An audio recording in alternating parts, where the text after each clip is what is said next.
안녕하세요. 가톨릭대학교 성인교정도서관 이승재 서사입니다.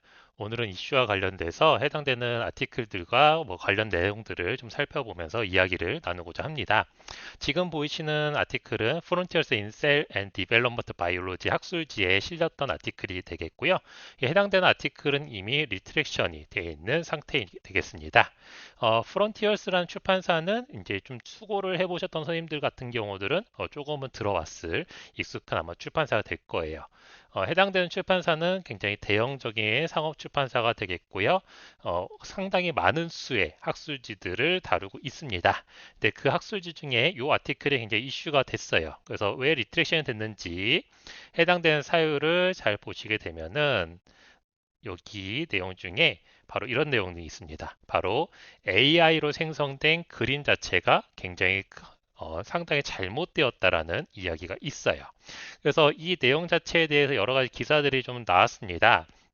그래서 관심 있게 보셨던 분들은 아시겠지만은 이미 리트레이션 됐기 때문에 아티클 내용을 보실 수는 없어서 해당 기사에 이제 그 피겨들이 좀 남아있기 때문에 그림을 보실 수 있는데 지금 보이시는 이 피겨 같은 경우는 이렇게 잘 생성이 되어 있고 잘 그려놓은 것 같지만 실제로 이 그림을 전문가들은 아시겠지만은 오류가 발생을 한 상태입니다.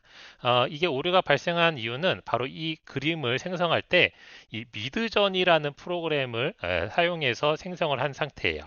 미드전이라는 프로그램을 통해서 이 해당되는 셀에 관련된 내용들을 쭉 생성을 했는데 이 자체가 굉장히 문제가 있는 그림이 되겠습니다. 즉 오류가 있다는 거예요, 그림에. 그리고 그 이에도 뭔가 과장된 그림의 형태로 해서 그림이 그려진 상태가 되겠습니다. 그래서 이러한 그림 형태가 해당되는 아티클의 신뢰도를 굉장히 떨어뜨리게 된 거죠. 근데 이러한 아티클이 이제 왜 이슈가 됐냐면 AI로 생성했기 때문에 이슈가 아니라 이런 AI로 생성된 잘못된 그림이 피어 리뷰를 통과해서 아티클이 출간이 됐었다라는 게 문제가 되겠습니다. 즉, 이 그림에 대한 피어 리뷰가 제대로 이루어지지 않았다라는 부분이 되겠죠. 그래서 해당되는 아티클을 에디팅한 에디터 인 치프한테도 이제 문의가 갔었을 테고, 퍼스터스한테도 문의가 갔겠죠. 그래서 그런 부분들을 쭉 프론티어스 출판사에서 확인을 이제 해보는 결과 중이고, 그러한 결과들에 대해서 기사의 내용들이 좀 남아있는 상태가 되겠습니다. 그래서 관심이 있으신 분들은 이런 해당 기사들을 한 번씩 좀 찾아보시면 좋을 것 같아요. 뭐 기사를 찾으시는 방법은 이런 아티클명으로 검색을 하신다거나 또는 여기 있는 기사명으로 검색을 하셔도 잘 나오게 됩니다.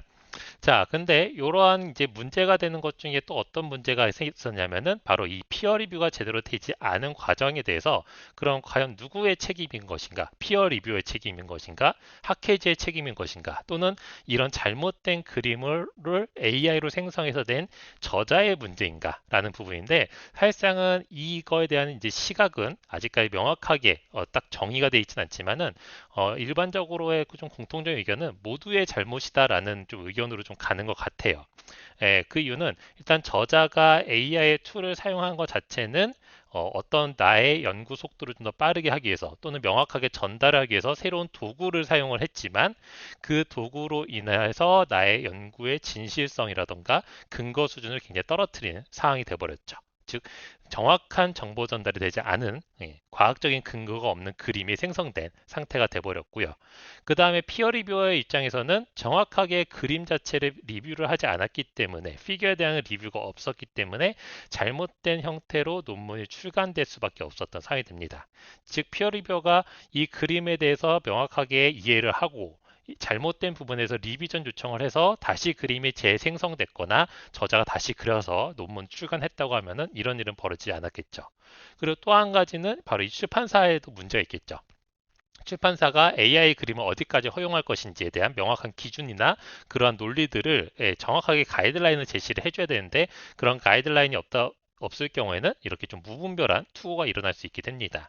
그래서 뭐 이제 최근에 잘 알고 계신 뭐 네이처지 같은 경우들은 뭐 AI 그림을 생성한 것들에 대한 가이드라인들을 명확하게 제시를 하는 경우들이 발생하게 되죠. 자, 그래서 이제 선생님들께서도 이제 투고를 하시다 보면은 이러한 학술지들을 이제 선정하시는 과정들 중에서 내가 어느 학술지를 선정을 해야 될지 굉장히 많이 고민들을 하시게 됩니다. 그래서 도서관 홈페이지에 보시게 되면은 리서치 메뉴 중에 논문 작성 가이드라는 메뉴가 있어요. 리서치 메뉴는 이렇게 리서치 메뉴가 있고 여기에 논문 작성 지원에 논문 작성 가이드라는 메뉴가 있습니다. 해당되는 메뉴를 들어오시게 되면은 거기에 부실학술지라는 메뉴가 있어요. 물론 투고학술지 선정 메뉴를 통해서 내가 어느 정도 학술지들을 선정하고 기존에 투고하시던 저널들 위주로 하시겠지만 부실학술지 항목에서는 이 새로운 학술지들이나 또는 갑자기 누군가의 투고를 요청하네 라고 했을 때 이 부분들을 좀 선정하시는 데 도움이 되시게 됐는데 이 부실의심 학술지에 관련된 내용들을 쭉 보실 때 저희가 이제 기재해 놓은 사항 중에는 좀 빨간 글씨로 해놨어요. 그래서 MDPI 출판사라던가 프론티어즈 출판사에서 출간하는 저널들은 일단 자가 인용이 좀 많은 형태가 좀 많이 나타나고 있고 피어 리뷰 과정에 대해서 좀 의심이 받는 경우들이 있습니다. 그래서 해당 출판사의 투고 시 면밀한 검토 투고하시기 바랍니다. 기재를 해놨어요. 자, 이 뜻은 뭐냐면 출판하지 마세요가 아니에요. 예, 그 뜻이 아니라 이 해당되는 NDP나 프론티어스에도 굉장히 유명하고 그 다음에 영향력이 큰 학술지들은 분명히 있습니다만 지금 보이시는 것 같이 해당 출판사들은 거의 뭐 400건, 200건 가까이 되는 학술지들을 가지고 운영을 하고 있어요. 자, 그러다 보니까 주요한 코어 학술지들 외에 너무나 많은 학술지들이 관리가 되면서 그 과정들에서 관리가 쉽지 않은 상황들이 발생할 수 있다는 겁니다.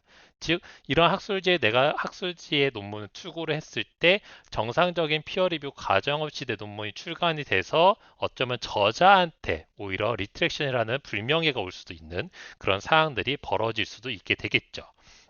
특히나 뭐 NDPI 출판사 같은 경우에는 뭐 작년에 좀 이슈가 있었죠. 그래서 어떤 이슈였냐면은 작년 3월 달이었는데 두 개의 학술지가 웹 오브 사이언스, 즉 우리가 흔히 말하는 SCI급 학술지였는데 그 이 두 개의 학술지가 드랍이 되는 일이 있었습니다. 이 일에 대해서도 명확하게 SCI에서는 웹 오브 사이언스 측에서는 명확하게 그 사유들을 일일이 나열은 하지 않지만 아마 대부분이 피어 리뷰 과정에 좀 어떤 문제가 있지 않았었을까라는 이야기들을 하게 돼요. 즉, 그래서 이러한 것들에 대한 피해가 나중에는 저자한테 올 수 있는 경우도 있게 돼요. 그래서 이런 부분들을 좀 참고를 하셔서 내가 학술지를 투고하거나 할 때 그냥 무작정 학술지를 선정해서 하시기보다는 쭉 이런 식으로 아티클들을 리뷰를 하시고 보시면서 이 학술지의 흐름도 좀 익혀가시고 그러면서 그 학술지에서 하는 이러한 기사들에 대해서도 좀 관심을 갖고 계시게 되면은 이런 학술지는 이러한 일이 있었구나. 그러면 뭐 앞으로 좀 더 대비를 잘 하겠구나. 또는 이런 것들에 대한 어떤 보완책이 마련되겠구나라는 것들을 확인하시면서 가시는 게 중요하시겠죠. 근데 이러한 일이 벌어졌음에도 불구하고 아무런 보완도 없고 어떠한 발표도 없을 경우에는 조금은 이 학술지는 조금 회피를 해야 되겠구나라는 것들을 좀 염두에 두시는 것도 굉장히 중요하게 되겠습니다.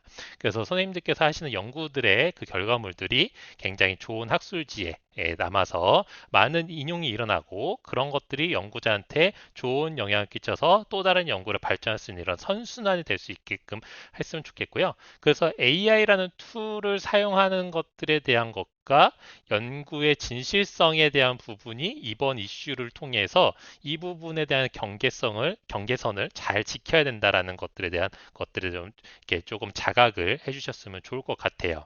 그래서 여러분들도 AI를 통해서 뭔가를 내가 작업을 할 수 있고 이런 미드전이나 이런 것들의 프로그램을 활용할 수도 있겠다라고 생각할 수 있겠지만 이것들을 어떻게 활용해야 될지에 대해서는 여러 출판사들의 가이드라인, 그 다음에 출판과 관련된 여러 협의회들과 이런 연구자들의 어떤 윤리적인 이슈들을 좀 여러 가지로 고민을 해보시는 것이 중요할 것 같습니다.